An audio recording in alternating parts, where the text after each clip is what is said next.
Good morning छात्रों।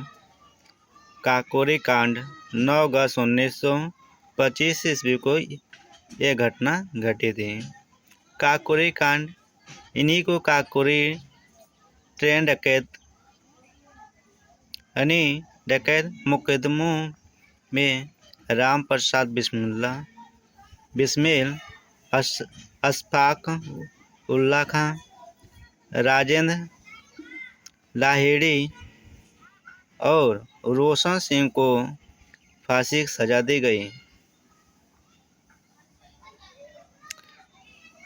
गोरखपुर की फांसी की कोठरी में जब बिस्मिल के माता पिता उनसे मिलने आए तो बिस्मिल ने आगे बढ़कर पिता के पांव छुए।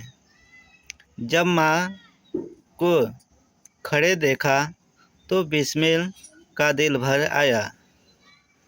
तेजी से आगे बढ़े, चरण छुए बिना ही मां के गले से लिपटकर रो दिए, परंतु मां की आंखों में रेश मात्र भी आंसू न थे। ऊंचे स्वर में मां ने कहा, मैं तो समझती थी मेरा बेटा बहादुर है, जिसके नाम से अंग्रेज सरकार कांपती है। मुझे नहीं पता था कि वह मौत से डरता है। यानी एक माँ अपने बेटों को इस प्रकार संबोधन नहीं करेंगी। फिर भी देखिए हमारे महान क्रांतिकारियों नेताओं की माँ अपने बेटों को अपने देश के लिए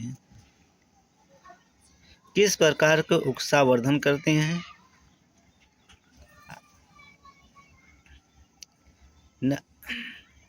मौत से डरता तुम्हें यदि रोकर ही मरना था तो व्यर्थ इस काम में। यानी उनकी माँ ने कही, यदि तुमको रोकर ही मरना था इस काम में क्यों आए, इस काम में आना तुम्हारा व्यर्थ था। एक ऐसे बहादुर माँ के बेटे ने बिस्मिल जो चढ़ती जवानी में देश की आज़ादी के लिए अपने जान पर खेल गए। जेल में बिस्मिल द्वारा लिखी आत्मकथा बाद में काकोरी शहीद नाम से प्रकाशित हो गई।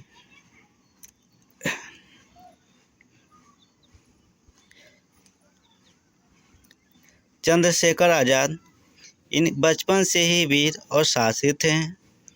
इनके जन्म 23 जुलाई 1906 ईस्वी में MP अजात ब्राह्मण के थे। इन्होंने काशी विश्वविद्यालय में संस्कृत की विशेष रूप से अध्ययन किया। अध्ययन करते हुए रामायण महाभारत के भी अध्ययन किए। 14 वर्ष की आयु में आंदोलन में भाग लिए। आंदोलन में भाग लेते हुए जब इनको गिरफ्तार कर लिया गया और मजिस्ट्रेट के सामने पेश किया गया, मजिस्ट्रेट ने इनसे पूछा,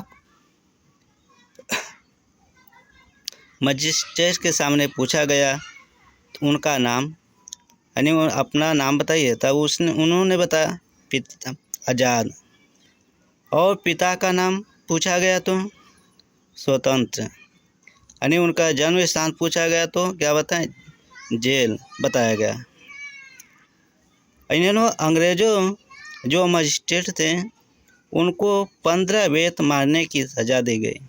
यानी चंद्रशेखर आज़ाद को मजिस्ट्रेट ने कहा 15 बेतें मारने की सजा दी गई और प्रत्येक बेत पर वंदे मातरम तथा महात्मा गांधी जी की जय का नारा लगाते रहें। यानी मजिस्ट्रेट ने इनको जब 15 बेतें मारने के लिए घोषित किया, उन्होंने मार खाते समय वो वंदे मातरम महात्मा गांधी की जय करते करते वो सारे अपने बेतों का निछावर में केवल इन्हीं लोग का जय बोलते रह गए।